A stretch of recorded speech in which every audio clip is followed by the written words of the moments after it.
انسانی تاریخ میں ہزاروں حکمران گزرے، لیکن پوری دنیا کی بادشاہت مشرق و مغرب تک صرف 4 لوگوں کے حصے میں آئی۔ ان میں 2 مومن تھے اور 2 کافر تھے۔ مومن کون تھے؟ حضرت سلیمان اور حضرت ذوالقرنین۔ اور کافر کون تھے؟ بخت نصر اور نمرود۔ ان میں سے ایک شخص ایسا تھا جس کا تکبر زمین سے نکل کر ایسا لگتا تھا کہ آسمان سے ٹکرانے لگا ہے۔ یہ بابل کا بادشاہ نمرود تھا، جو تاریخ کا پہلا انسان تھا جس نے اپنے سر پر شاہی تاج سجایا اور انسانیت کا سب سے بڑا جھوٹ بولا کہ میں تمہارا رب ہوں۔ اس کے پاس ایسے جادوئی درخت تھے جو لاکھوں کے لشکر کو سایہ دیتے، اور ایسے حوض تھے جو من پسند مشروبات سے بھر جاتے، جس کی وجہ سے لوگ اسے خدا ماننے لگے۔ لیکن قدرت نے اس جھوٹے خدا کو عبرت کا ایسا نشان بنایا کہ اس کی موت کسی تلوار یا تیر سے نہیں بلکہ ایک لنگڑے مچھر کے ذریعے ہوئی۔ سوال یہ ہے کہ وہ کون سی منطقی جنگ تھی جس نے اس کے نظریے کو شکست دے دی، اور آگ کے سمندر میں کودنے والا وہ تنہا نوجوان کون تھا جس نے اس کی سلطنت کی بنیادیں ہلا دی؟ آج ہم تاریخ کے اسی عظیم مارکے کا مشاہدہ کریں گے۔ یہ وہ دور تھا جب انسانیت گمراہی کی عطا گہرائیوں میں تھی۔ لوگ زمین پر رکھے ہوئے پتھروں کو یعنی بت بنا کر پوجتے تھے، اور آسمان پر چمکتے ستاروں کو بھی۔ شرک کا یہ کاروبار اتنا منافع بخش تھا کہ حضرت ابراہیم علیہ السلام کا اپنا چچا آزر بت تراشتا بھی تھا اور بیچتا بھی تھا۔ دوسری طرف بادشاہ وقت نمرود بھی خدائی کا دعویٰ کرتا اور لوگوں سے اپنی عبادت کرواتا تھا۔ آپ علیہ السلام نے چچا اور قوم کو تبلیغ و نصیحت فرمائی اور بہت خوبصورت اور آسان فہم دلائل سے سمجھایا کہ اللہ عز و جل ہی معبود اور خالق و قادر ہے، جبکہ بت بے بس و لاچار ہیں۔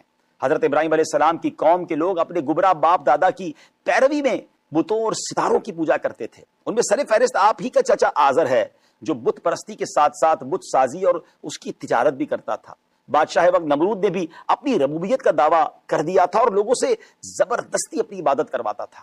نمرود بن کنعان اپنے زمانے میں ناظرین بہت بڑا بادشاہ تھا، جسے اللہ تعالیٰ نے انتہائی وسیع و عریض سلطنت عطا فرمائی تھی۔ چنانچہ امام مجاہد رحمۃ اللہ تعالی علیہ فرماتے ہیں، دنیا کی مشرق و مغرب کی سلطنت رکھنے والے 4 افراد ہوئے، جن میں 2 مومن تھے اور 2 کافر تھے۔ مومن حضرت سلیمان بن داؤد علیہ السلام اور حضرت ذوالقرنین رضی اللہ تعالی عنہ تھے، جبکہ کافر نمرود اور بخت نصر تھے۔ اتنی عظیم سلطنت ملنے کے باوجود اس نے شکر و طاعت الہی کی بجائے تکبر و غرور اور سرکشی کا راستہ اختیار کیا، یہاں تک کہ اپنے خدا ہونے کا دعویٰ کرنے لگا اور لوگوں کو اپنی عبادت پر مجبور کیا۔ اس بے باک کافر سے مختلف خلاف عادت کام بھی ظاہر ہوتے تھے۔ چنانچہ اعلیٰ حضرت امام احمد رضا خان رحمۃ اللہ تعالی علیہ فرماتے ہیں، نمرود کے محل کے دروازے پر ایک درخت تھا جس کا سایہ بالکل نہ تھا۔ جب ایک شخص اس کے نیچے آتا تو اس کے لائق سایہ ہو جاتا، دوسرا آتا تو وہ 2 کے لائق ہو جاتا، یہاں تک کہ اگر 1 لاکھ آدمی تک اس کے سائے میں آتے تو ان کے لیے بھی وہ سایہ پورا ہو جاتا۔ اللہ اکبر۔ چنانچہ آپ علیہ السلام نے اپنے چچا آزر سے فرمایا، کیا تم بتوں کو اپنا معبود بناتے ہو؟ بے شک میں تمہیں اور تمہاری قوم کو کھلی گمراہی میں دیکھ رہا ہوں۔ اس کے بعد آپ علیہ السلام نے لوگوں کے سامنے بڑے آسان انداز میں توحید باری تعالیٰ کے دلائل بیان فرمائے تھے۔ چنانچہ ایک موقع پر جب رات کی تاریکی چھائی تو آپ علیہ السلام نے ایک ستارہ دیکھ کر قوم سے فرمایا، کیا تم اپنے خیال میں اسے میرا رب کہتے ہو؟ ابھی تھوڑی دیر میں اس کی حقیقت معلوم ہو جائے گی۔ چنانچہ کچھ دیر کے بعد جب وہ ستارہ افق میں چھپ گیا تو آپ علیہ السلام نے فرمایا، میں ڈوبنے والوں کو پسند نہیں کرتا۔ حضرت ابراہیم علیہ السلام کے ستارے، چاند اور سورج کے بارے میں فرامین لوگوں کو سمجھانے کے لیے تھے، معاذ اللہ اپنے بارے میں نہ تھے۔ حضرت ابراہیم علیہ السلام نے ستاروں کو معبود بنانے کا رد کرنے کے ساتھ ساتھ بتوں کے معبود ہونے کا بھی رد فرمایا۔ چنانچہ آپ علیہ السلام سے اعلان حق اور توحید باری تعالیٰ کا بیان سن کر قوم بحث کرنے لگی اور بتوں کی مخالفت سے ڈراتے ہوئے کہا، اے ابراہیم بتوں سے ڈرو، انہیں برا کہنے سے خوف کھاؤ، کہیں آپ کو کچھ نقصان نہ پہنچ جائے۔ ان کے جواب میں حضرت ابراہیم علیہ السلام نے فرمایا، کیا تم مجھ سے اللہ تعالیٰ کے بارے میں جھگڑتے ہو؟ حالانکہ اس نے تو مجھے اپنی توحید و معرفت کی ہدایت سے نوازا ہوا ہے۔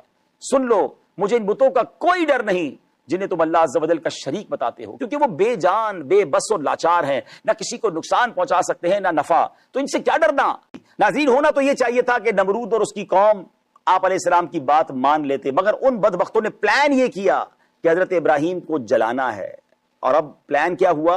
آپ کو ایک مکان میں قید کر دیا، کوسی بستی میں پتھروں کی ایک لمبی چوڑی 4 دیواری بنائی، پھر لکڑیاں جمع کرنے لگ گئے۔ سب نے جوش و خروش سے اس میں حصہ لیا۔ جب انہوں نے کثیر تعداد میں ہر طرح کی لکڑیاں جمع کر کے آگ لگائی تو اس کے شعلے اتنے بلند ہوئے کہ اوپر سے کوئی پرندہ گزرتا تھا تو وہ اس کی تپش میں جل جاتا تھا۔ پھر ایک منجنیق یعنی پتھر پھینکنے والی مشین کھڑی کی اور آپ علیہ السلام کو باندھ کر اس میں رکھ دیا۔ اس وقت آپ علیہ السلام کی زبان مبارک پر تھا حسبی اللہ ونعم الوکیل، یعنی مجھے اللہ کافی ہے اور وہ کیا ہی اچھا کارساز ہے۔ جبریل امین نے آپ سے عرض کی کہ کیا میرے لیے کوئی حکم ہے؟ تو آپ نے کتنا پیارا جواب دیا، تم سے نہیں۔ حضرت جبریل نے عرض کیا کہ پھر آپ اپنے رب عز و جل سے سوال کیجئے، تو کیا جواب دیتے ہیں؟ توکل کا لیول دیکھیں، کہتے ہیں سوال کرنے کے مقابلے میں اس کا میرے حال کو جاننا میرے لیے کافی ہے۔ ناظرین یہاں یہ بات یاد رہے کہ حضرت ابراہیم علیہ السلام کا سوال نہ کرنا تفویض و تسلیم کی ایک خاص صورت تھی، ورنہ ہمیں بہرحال مصیبت و بلا کے وقت دعا کرنے کا حکم ہے۔ اللہ اکبر۔ آخرکار جب لوگوں نے عمارت کے کنارے تک حضرت ابراہیم کو بلند کیا تو آپ علیہ السلام نے آسمان کی طرف نظر اٹھا کر دیکھا۔ اس وقت آسمانوں، زمینوں، پہاڑوں، فرشتوں نے فریاد کی، یا اللہ عز و جل تیرے نام کو بلند کرنے کی پاداش میں تیرے خلیل کو جلایا جا رہا ہے۔ اللہ نے ارشاد فرمایا مجھے یہ بات معلوم ہے، اگر وہ تمہیں پکارے تو تم اس کی مدد کرنا۔ جب حضرت ابراہیم علیہ السلام نے آسمان کی طرف نظر اٹھائی تو کیا عرض کی؟ اے اللہ تو واحد ہے اور میں زمین میں تنہا ہوں اور زمین میں میرے علاوہ کوئی اور بندہ ایسا نہیں جو تیری عبادت کرے، مجھے تو ہی کافی ہے اور تو بہت اچھا کارساز ہے۔ اس کے بعد آپ علیہ السلام کو آگ میں ڈال دیا گیا۔ ناظرین یہ کیسا فیصلہ تھا؟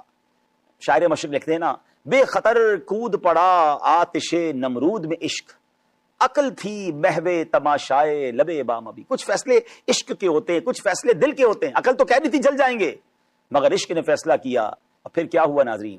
اللہ کی طرف سے حکم ہوا یا نار کونی بردا و سلاما علی ابراہیم، اے آگ ابراہیم پر ٹھنڈی اور سلامتی والی ہو جا۔ اور پھر کیا ہوا؟ وہ آگ ایسی سلامتی والی ہوئی کہ جن رسیوں سے آپ کو باندھا تھا وہ جل گئی، مگر حضرت ابراہیم کا بال بھی بیکا نہیں ہوا۔ حضرت ابراہیم بالکل صحیح سالم کئی دنوں بعد آگ سے باہر آتے ہیں۔ اور پھر اس کے بعد اس نمرود کا انجام کیا ہوتا ہے کہ اللہ کریم کی طرف سے ایک مچھر بھیجا جاتا ہے۔ بتایا جاتا ہے وہ مچھر بھی لنگڑا تھا اور نمرود کے ناک کے ذریعے اس کے دماغ تک پہنچا، اور اتنی تکلیف ہوتی تھی اسے کہ پھر جب تک کوئی جوتا سر پر نہ مارتا اسے چین نہ آتا۔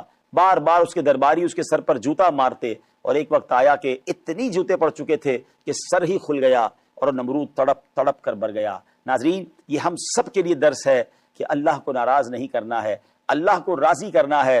اگر رب ناراض ہو گیا تو چاہے کتنی بڑی سلطنت کیوں نہ ہو، چاہے کتنا کر و فر کیوں نہ ہو، وہ چاہے تو ایک مچھر کے ذریعے اس پوری سلطنت کو برباد کر سکتا ہے، تباہ کر سکتا ہے، ہلاک کر سکتا ہے۔ اللہ کرے ہم بھی اللہ کی فرما برداری کرنے والے بن جائیں۔ اللہ مجھے اور آپ کو اپنے فرما بردار بندوں میں شامل فرمائے۔ صلو علی الحبیب صلی اللہ تعالی علی محمد صلی اللہ علیہ وسلم۔